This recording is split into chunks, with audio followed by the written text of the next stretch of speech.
In the grand chamber of the Galactic Council, tension filled the air. Bright lights shone down on the long table where alien leaders sat. The council had just witnessed the unexpected strength of humans, and now they were in chaos. Each member had their own ideas on what to do next. Ambassador Lorne, a tall alien with shimmering blue skin, slammed his fist on the table. "We cannot ignore what happened. Humans have shown they can fight back. We must act quickly." His voice echoed around the room.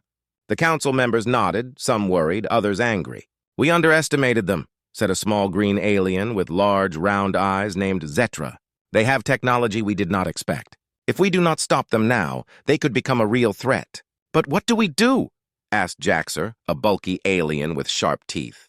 "A direct attack could backfire. Humans are unpredictable and can turn any situation to their advantage." As the arguments flew around the room, a new voice emerged. It was Ambassador Vree, a cunning diplomat known for her clever plans. She leaned forward, her yellow eyes shining with excitement. "I have an idea," she said smoothly. "What if we confuse the humans? We can spread misinformation about their resources and military plans. If we make them believe we are stronger, they will panic and turn against each other." The room fell silent. Some council members exchanged glances, intrigued by Vree's suggestion. "That could work," Lorne said slowly. "If we make them think they are in danger, they may fight amongst themselves instead of uniting against us." Zetra looked unsure. "But what if they see through our plan? Humans can be clever too." Vree waved her hand dismissively. "Humans are known for their emotions. If we can create fear, they will act irrationally. We need to exploit that." Jaxor grinned. "I like this plan. Let's spread rumors about their resources. If they believe we want what they have, they will be more likely to make mistakes." The council began to nod in agreement. The tension in the room eased slightly as they focused on their new strategy. Vree's plan was risky, but it had potential. They could take advantage of human emotions and turn them against one another. As they discussed the details, they came up with various stories to spread. One council member suggested they tell humans that a powerful alien fleet was on its way to claim Earth's resources. Another proposed rumors about a hidden weapon that could destroy entire cities. Each story was more outrageous than the last, but that was the point. Meanwhile, on Earth, General Taylor was preparing for the worst. News of strange alien movements had reached his ears, and he sensed something was off. "They are up to something," he told his commanders during a meeting.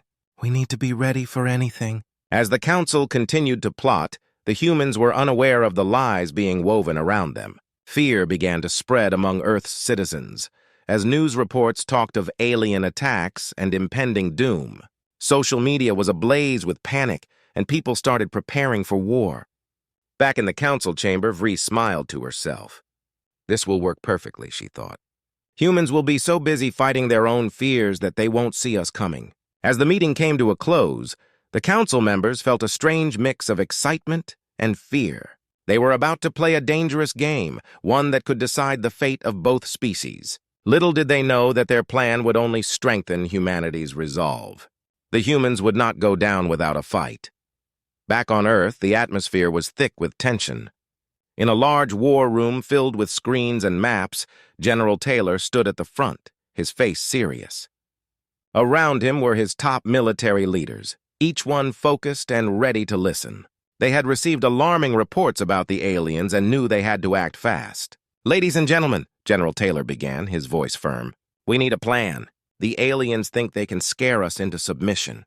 They have underestimated human strength, and we cannot let that happen." His commanders nodded, their eyes fixed on him. Commander Harris, a sharp strategist with years of experience, spoke up first. "Sir, we need to find out what the aliens are really planning. Their sudden movements could mean they are preparing for an attack." Taylor agreed.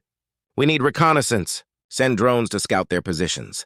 We have to know what we're up against." As the commanders made plans to deploy the drones, a young officer named Lieutenant Chen raised her hand. "General, I've been analyzing the aliens' technology. They are advanced, but we can use their own tactics against them." "What do you mean?" Taylor asked, intrigued. Chen explained, "We should use our unpredictability to our advantage. If we keep changing our plans, they won't be able to predict our moves. We can hit them where they least expect it." General Taylor smiled, appreciating her idea. "That's right! We can't just prepare for a direct fight. We need to be crafty. use deception to confuse them, just like they are trying to do to us. The room buzzed with energy as everyone began discussing how to implement this strategy. They decided to conduct military drills that mimicked alien tactics but with human twists. This would prepare their soldiers for anything the aliens might throw at them. Meanwhile, the public was growing more anxious. News outlets reported on the alien threats, causing panic. People began stocking up on supplies, and some even started forming militia groups. Taylor knew this fear could be dangerous if not managed properly. "We need to control the narrative," he said to his team. "Let's show the people that we are strong and united. We should organize public rallies to boost morale. We want them to know that we are ready to fight back." The commanders agreed. They planned a major rally in the capital where General Taylor would address the nation. His speech would inspire hope and unity among the citizens. As the plans took shape, the military also started a campaign to educate the public about their capabilities. They released videos showing the strength of human technology, emphasizing that humanity was not to be underestimated. Days passed as the military gathered intelligence and prepared their strategies. Meanwhile, General Taylor and his team monitored the news for any signs of the alien plan. They noticed strange reports of alien fleets gathering, and that made them uneasy. "Let's prepare for the worst," Taylor told his commanders. "We don't know if this is just a show of force or if they're actually planning to attack. We need to be ready for both." The day of the rally arrived, and thousands of citizens gathered in the capital. General Taylor stood before them, looking out at the sea of faces filled with hope and fear. He took a deep breath, knowing the importance of his words. "My fellow humans," he began, his voice strong. "We stand at a crossroads. We face a threat, yes, but we also have something powerful within us, our spirit. We will not cower in fear. We will stand together, united as one." The crowd erupted in cheers, their fears slowly replaced by determination. Taylor continued, "We will fight for our homes, our families, and our future. Together, we are stronger than any alien force. Let them come! We are ready!" As he finished his speech, the cheers grew louder. The energy in the air shifted from fear to strength. Little did they know, the aliens were already plotting their next move, believing they had the upper hand. But humanity was not about to go down without a fight. Taylor knew that their unpredictability and unity would be their greatest weapons. In the dimly lit council chamber of the Galactic Council, a sense of excitement hung in the air. Ambassador Vree smiled as she reviewed the details of her plan. She knew that spreading lies could confuse humans and weaken their resolve. It was a dangerous game, but it was one she was eager to play. "Let's get started," Vree said, her voice smooth and confident. The other council members nodded, ready to follow her lead. They knew this plan could change everything. Vree divided the council members into teams. Each team had a different task to spread misinformation across the galaxy. "We need to create stories that will frighten humans," she explained. "If they believe we want their resources, they will turn against each other." The council members worked quickly. They crafted false reports claiming that an alien fleet was heading toward Earth to take its resources. They also invented stories about hidden weapons that could destroy entire cities. As they shared these tales, their excitement grew. Meanwhile, on Earth, the news spread like wildfire. Social media buzzed with panic as people shared these outrageous stories. Headlines shouted about the alien threat, and soon, fear took over the population. At a local coffee shop, a group of friends gathered to discuss the news. "Did you see that report?" one friend exclaimed. "Aliens are coming to take our resources. We need to prepare for an attack." Another friend shook her head. "That can't be true. Why would they want our resources? We have nothing they can't get elsewhere." But the fear had already taken root. As people continued to talk about the threat, military officials began receiving calls from worried citizens. "What are you doing to protect us?" they demanded. "We need to know we are safe." Back in the council chamber, Vree received updates on how well their plan was working. "The humans are panicking," she said with a smile. "Our stories have reached millions. They believe they are in danger, and that will make them weak." As the days passed, the lies grew even more elaborate. Rumors spread that aliens had developed a weapon capable of wiping out entire cities. News channels reported sightings of alien ships near Earth, even when they were just old satellites or space debris. The humans were now in a state of chaos. In military command centers, General Taylor and his team worked tirelessly to manage the rising panic. "We have to stop these rumors," he said, frustration evident in his voice. If we don't, we'll have a full-blown crisis on our hands. They quickly set up a task force to combat the misinformation. They created a counter-campaign to reassure the public. Taylor held press conferences, emphasizing the strength of humanity and the importance of staying calm.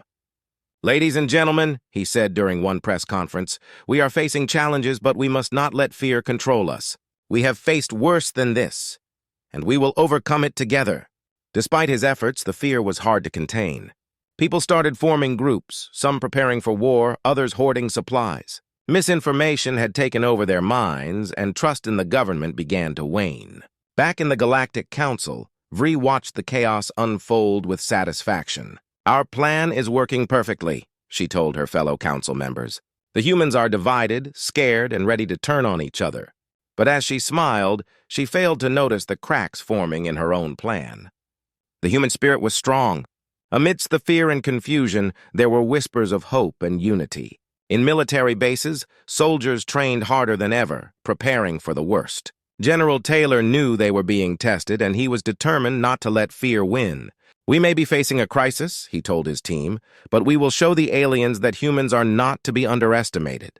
We will unite and fight back!" As the days went by, the humans began to realize that they had to work together. Even though the lies spread by the aliens created fear, it also sparked a fierce determination among them.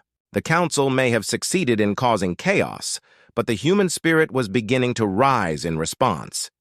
In the midst of rising fear, General Taylor realized that the only way to combat the chaos was to unite the people. He gathered his advisors in a meeting room filled with maps and data. Everyone looked worried, but Taylor's eyes shone with determination. "We cannot let the lies of the aliens tear us apart," he said firmly. "We need to show the world that we are strong when we stand together." His team nodded, understanding the importance of his words. Commander Harris spoke up. "We should organize community events to bring people together. If we can create a sense of unity, it will help calm the fears." "That's a great idea," Taylor replied. "We'll host rallies and workshops in every city. We'll show the people that they are not alone." Over the next few days, the military worked hard to plan these events. Flyers were distributed, social media campaigns launched, and local leaders were contacted to help spread the word. Taylor wanted everyone to participate. As the first rally approached, excitement filled the air. In every city, people gathered in parks and town squares, looking for a way to connect with their neighbors. General Taylor, along with military leaders, traveled from city to city to inspire hope and courage. At the first rally in New York, the crowd was enormous. Thousands of people stood together, holding signs that read, "United we stand and together against fear." The atmosphere was electric. Taylor stepped onto the stage, his heart pounding with anticipation. "Citizens of Earth," he began, raising his voice over the cheering crowd. "We are facing an enemy that seeks to divide us. But we are not just individuals, we are a united force. Together, we are stronger than any threat." The crowd erupted in applause, their fears momentarily forgotten. Taylor continued, "We have faced challenges before and we will face them again. We will not let fear control us. We will stand together as one." As he spoke, the energy in the crowd grew. People of all ages shouted their support, their voices blending into a powerful chorus. They felt a renewed sense of purpose, and the darkness of fear began to fade. Meanwhile, local community leaders stepped up to help unite their neighborhoods. In Chicago, a group of teachers organized workshops to educate families about the truth behind the alien lies. They invited experts to talk about the importance of unity and resilience. In Los Angeles, local artists painted murals that celebrated human strength and diversity. They encouraged people to express their feelings through art, helping to build connections between neighbors. As the rallies spread across the nation, a movement began to take shape. Families joined together, sharing meals and stories. Neighbors who had once barely spoken now became friends, supporting one another in these challenging times. At the same time, social media exploded with messages of hope and unity. Hashtags like "Jetas United Against Fear" and "Taka Human Strength" trended worldwide. People shared their experiences and encouraged others to stand strong. Videos of the rallies went viral, inspiring even more participation. But the aliens were not oblivious to this change. Back in the Galactic Council, Ambassador Vree frowned as she watched the events unfold on her screen. "This is not what we planned," she said, frustration evident in her voice. They are coming together, and that could ruin everything. Vree knew they had to act quickly. We need to spread more lies. If we can create more confusion and fear, we might divide them once again, she declared, rallying her fellow council members to brainstorm new tactics. Meanwhile, General Taylor continued to travel from city to city, encouraging the spirit of unity. He listened to stories from families and individuals who had overcome their fears. Each story strengthened his belief that humanity could face anything if they stood together.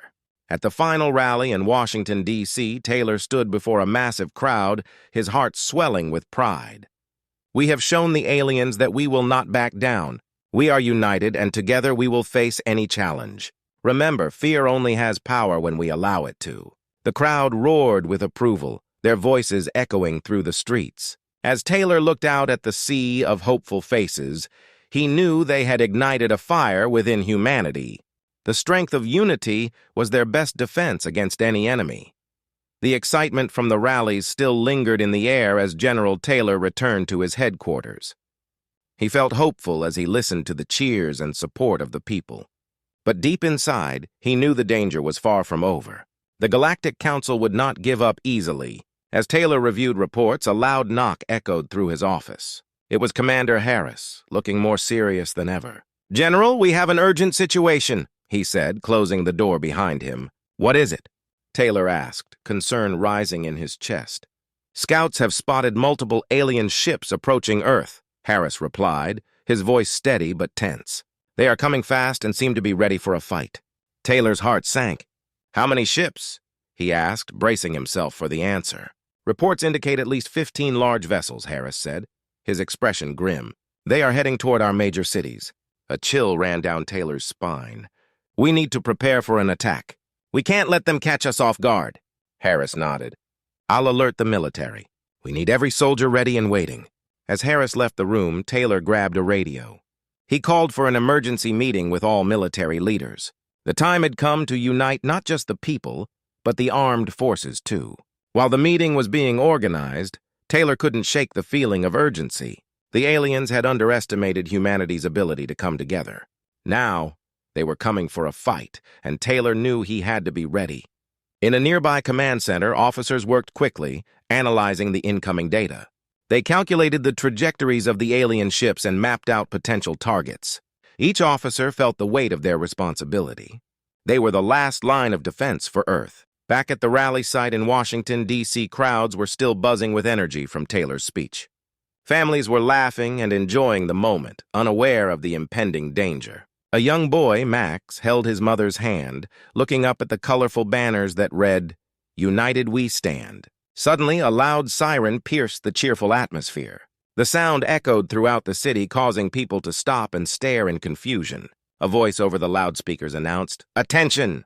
This is not a drill. Prepare for potential alien attack!" Fear washed over the crowd as they looked around, seeking answers.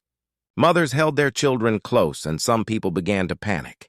The joyous atmosphere shifted to one of uncertainty. Max's mother knelt down and said, "Stay close to me, honey. We need to find a safe place." Just as they turned to leave, a dark shadow crossed the sky. People looked up, their eyes widening in fear. 5 massive alien ships descended, blocking out the sun. They were enormous, each one larger than the tallest buildings in the city. Taylor received a call from his officers. "General, the alien ships are in sight. They are preparing to deploy forces. Get the emergency alerts out. We need everyone to shelter immediately," Taylor shouted into the radio. He knew they had to act fast. As the military prepared for battle, the aliens broadcasted a message across all frequencies. A hologram appeared above the ships, showing Ambassador Vree with a sinister smile. "Humans, you have defied us long enough. You will now face the consequences of your actions. Surrender, and perhaps we will show mercy." "Fight, and you will be destroyed!" Taylor clenched his fists in anger. "They think they can intimidate us," he shouted, rallying his officers. "We will not back down. We will fight for our home!" Meanwhile, people on the ground looked up, their hearts racing with fear and uncertainty. Would they surrender to the aliens or stand and fight? The atmosphere was thick with tension as the military prepared for what would be the fight of their lives. Taylor's voice rang out, unyielding in its strength. "We will protect our planet no matter what. Gather the troops and ready the defenses." Just then, a loud explosion shook the ground, sending dust and debris flying. The first alien attack had begun. Max and his mother were caught in the chaos. They stumbled backward as panic spread through the crowd. "We have to get to safety!" his mother cried, pulling him toward a nearby building. As they ran, the sounds of sirens and explosions filled the air. In that moment, fear gripped the hearts of everyone around. The battle for Earth had begun, and no one knew what the outcome would be. Taylor watched from his command center, heart racing. This was the moment of truth. Would humanity rise up, or would they fall to the aliens? The stakes had never been higher, and the cliffhanger of fate hung over them all.